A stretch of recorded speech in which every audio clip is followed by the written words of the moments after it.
Yesterday was a little hot, but they pushed through, and then today was much better. Guys practiced a lot better today.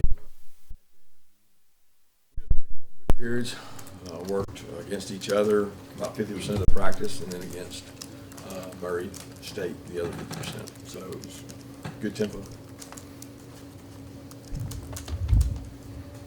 Coach, can you give us just an idea of what does Murray State like to do? What kind of team do they Yeah, look like? they're air raid tight. They spread you out, throw the ball around. Mitch got a history with Coach Hatcher. They throw the ball around, spread around to a lot of screens. Intermediate passing game, get the ball out quick. They run the ball really well for what you think they would do. Everybody thinks they throw the ball every snap, but they got large splits, which make it tough to play the gaps. They make you defend the entire field. They do a really good job defensively too. They really dominated last Saturday.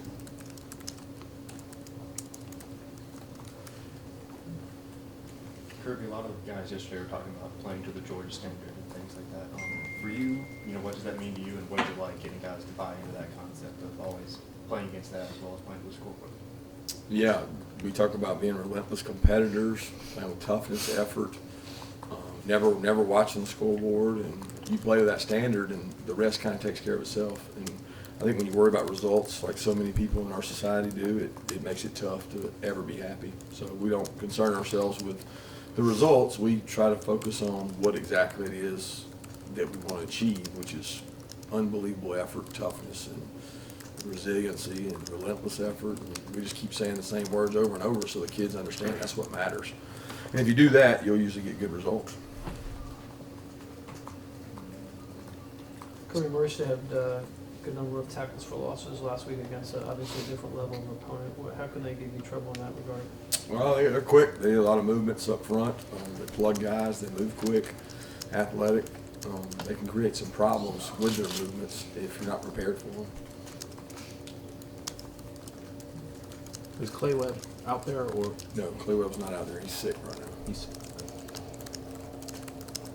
Tramel walked down. Tramel's not out there right now. He's dinged up a little bit, so he hasn't been able to practice for a couple days now. We think we'll get him back shortly, but we don't know when. Not sure if we saw it right, but it looked like Adam may have been working with the inside linebackers today. No, he's a space player. So, I mean, what we do is a lot of his third down package, he's been making. I mean, he had a play the other night where he was out in the flat and he rerouted a guy on the third down. Well, that's more inside backer than outside backer, but he works both. So he has to be able to pass rush. He trains as an outside backer, but he's really been what we call a DPR, designated pass rusher. So he plays a lot of third downs in space. So, and sometimes the outside backers don't get to practice in space. The inside backers do. So we just rotate who he practices with. He doesn't play inside backer. He doesn't take any reps there. He just plays in space a lot. It appears Jamari's moving around pretty good. Is he in a position now that he can? He might be able to help you. Might be able to play. I don't know. I have to see the practice. I saw him yesterday, and I thought the same thing. I thought he was I thought he was like where was that last week? Like he jumped into being in shape pretty quick, or not being injured as bad. He had a Thursday, Friday, Saturday, Sunday off, so he got a lot of recovery time. But I hadn't seen the tape today, so obviously I'll have to wait and see on that. But I thought he looked better yesterday. What does it look like for the players that don't travel? How do you guys schedule them for when you guys are on? I mean, I know they don't have practice or whatever, but lift schedule. Yeah, they lift schedule? extra on Friday when we're traveling, and they lift on Monday as well, but we do too. They just lift before us, non-travel guys, and they get a little extra lift in development to grow, and if they're injured, they get 2 or 3 extra rehab treatments. Ron does a good job when he's not here of using the Coliseum and the other Olympic sports staff to rehab our guys.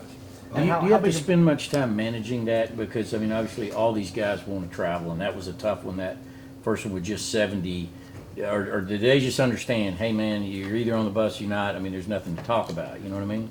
No, I mean, there's not a lot to talk about. They get it. I mean, there's guys that are really close that, you're honest with them and you explain to them why, that, hey, next week it's going to be different. And next week we may play a different team. Next time we travel, it may be different. So, I mean, it changes by the minute, and I think the guys understand. We try to call guys in that have an expectation, or maybe they traveled before and they're not traveling this time out of courtesy, but we can't do that with every player.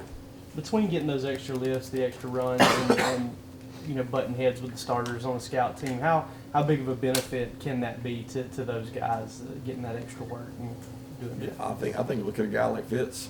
I mean, Fitz last year played left tackle for like 15 practices because we had no scout team alignment. I think it was the bowl practice, and I really think it made him a better player now because he's being asked to block, you know, the kind of cats that he was blocking at left tackle for us when he's blocking Tyler Clark, Devontae Wyatt. Well, now you go out there at tight end, it's a little easier. It creates toughness.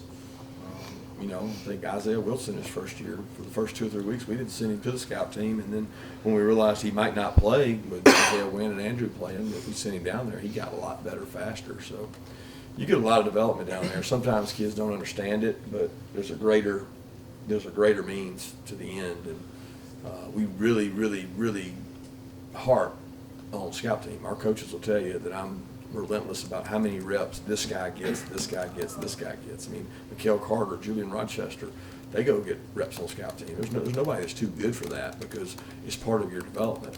And to be honest with you, in the NFL, people don't realize it. The twos are the scout team. The ones are the scout team. So you might as well learn and figure out that I'm servicing the team. I'm getting myself better when I do it. Michael Barnett, he went down there and played the whole year, and the next thing you know, he started against Georgia Tech because he was tougher than everybody else because he played every single snap down there. Coach, with Mark Webb, I mean, so you impressed at all with his growth from his freshman year, being moved over from receiver to D-back to where he is now, and whenever y'all recruited him as a wide receiver, did y'all ever talk about the potential of playing D-back at all, or no?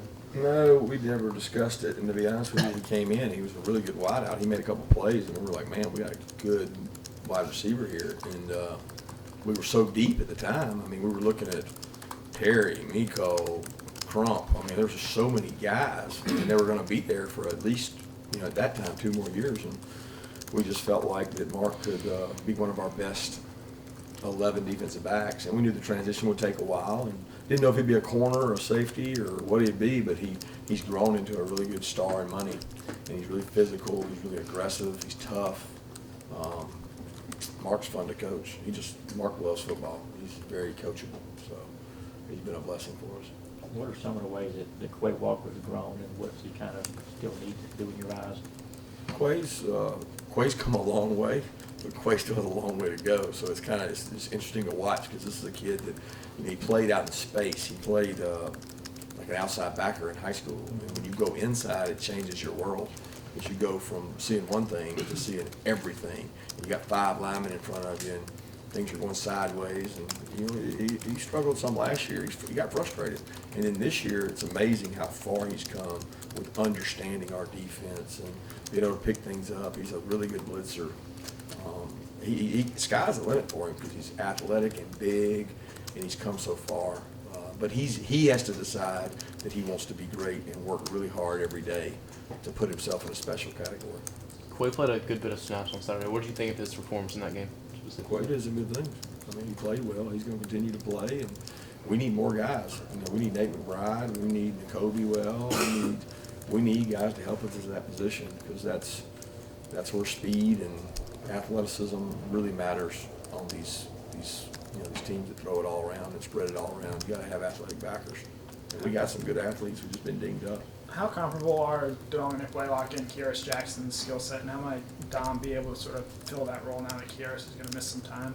Yeah, Dom's been awesome. Dom is. I was unfortunate that he didn't get to play the other night because he's really earned the right to play, and just we didn't get an opportunity to put him in. We kept, trying to put the game away and score, and really just never played itself into a position to put him in there. But he's going to be thrust into it now, and I thought he had a really good practice today. I mean, he caught some balls. He catches contested catches. He finds ways to get open. He's really smart. He's tough. He's physical. I mean, he and Kyrus are similar. I mean, Kyrus has probably got a little more experience than him, and Kyrus is a little stronger than him. But they're both really good players. What were your thoughts on Trey Hill the other night? Trey did some good things. Trey had a couple missed assignments, and he got the short yardage deal. Guy got up under him and beat him, but he beat that guy earlier in the game. Trey's talented. Trey has to be motivated. He has to stay hungry. because it's easy for him sometimes. He's so athletic and so big that he has to push himself. You talk about motivating guys, is it different? I guess it's different from player to player. You have to have many different ways to kind of get these guys going. Yeah, I mean, some guys don't require motivation. They're self-starters. And that's just human nature, in my opinion. And other guys, they need a little spark, they need a little fire, and they need to grow to get better. Otherwise, they might be comfortable where they are, and I don't think we should ever be comfortable. Kirby, you guys have scheduled a lot of prominent Power 5 opponents for future schedules. So where do FCS programs fit in? I know you can't schedule 12 Power 5s. Well, I mean, I think it's the lifeblood of a program. I think if you went and polled them, they would tell you that without some of the bigger schools, they wouldn't have a program. And it's their opportunity to fund their program. And I have been a huge salesman in the game and sport of football. And I hope one day that my son that plays football has an opportunity to go play somewhere. And the more opportunities they have, I think it gives kids a wonderful chance to get a free education. And if we don't play FCS teams, then there's probably going to be some of them flip and go under, especially the way television is today and attendance is dwindled. That's the lifeblood of their program, and I certainly want to try to help support them, but not at the cost of our fan base, not getting what they want, but there's a medium in there. Coach Stewart was saying today that you were the one who was kind of recruiting him when you were at VSU. Yeah, I think David Dean and myself, I know David had a lot of his area, but I remember him well, and just hope he doesn't remember any of the bad words we said to him when he was on the scout team. You mentioned yesterday you didn't want to get into all the rules Jake has for checks and stuff because it's too complicated, but the short version, is there a list of, like a long list of plays he can check into, or is he given two options before? Is it run or pass? Or If I said that, every defensive coordinator in our conference would ask that and say, oh, well, that's what they do. So I don't really think that's fair, because I would be giving out information that might help them, if you know what I'm saying. So I would prefer not to answer that, because that's really, every team has their methodology at which they give their quarterback the freedom to do things, and we have ours. And I don't really want to share it out there. What can you say about Warren McClendon's progress since he's gotten to campus, and how is he adjusting to college ball? He's doing well. He came in early, he got to practice with us. He's been over on the scout team with us. He competes every day, and he gets to match up on, Jermaine and Nolan and Aziz. And I think you go against those guys every day, you can certainly improve. He's been a great kid to be around, and he's getting better by the minute. What would he bring to the offensive line if he ever, once he gets to that point, what would he bring to the offensive line differently? A lot of character, a lot of toughness. He's a good athlete. He's still got work to do to develop, but he understands that. He's getting better. He's preparing his time. When Quay committed to Georgia, he very famously had a Tennessee hat on and chucked it across the room. Did you ever see that and say anything about it, what your reaction was to it? Yeah, I think he regretted it. He regretted it after the fact, and it wasn't a proud moment for him. It was a moment that he was probably succumbed with all the hoopla and just caught up in the moment. And he and I talked about it. He understands it, and it's something that he learned from. With DJ Daniel and Tyson Campbell, how did you evaluate, I know they split some time out there in that corner spot?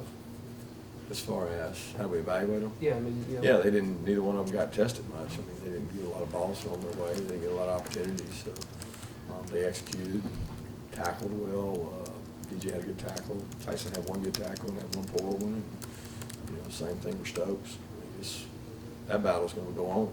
Tyreek Stevenson's in that battle, so that's never over. Can you see you've talked before about how much those guys have to run and how much ground they cover during a given game. Is that a situation where you'd like to be able to say, hey, I've got 4 guys that you can kind of roll in and roll out and get to that point, or do you like to have 2 and kind of stick with 2? I want the best guys to play. I mean, that's not a position historically that you roll in and out, because you usually have a different level of talent or making plays, and that's not somewhere you want to be messing around unless you feel like they're all even, which we've done that at inside backer before, but we didn't have that last year. We felt like we had 2, and Eric took over for Tyson and played well, and then Baker held his spot down. I don't know how it'll go. I really don't. We get tested every day in practice, probably more than we got in the game last week, so we're going to find out more this week and more the next week and more the next week.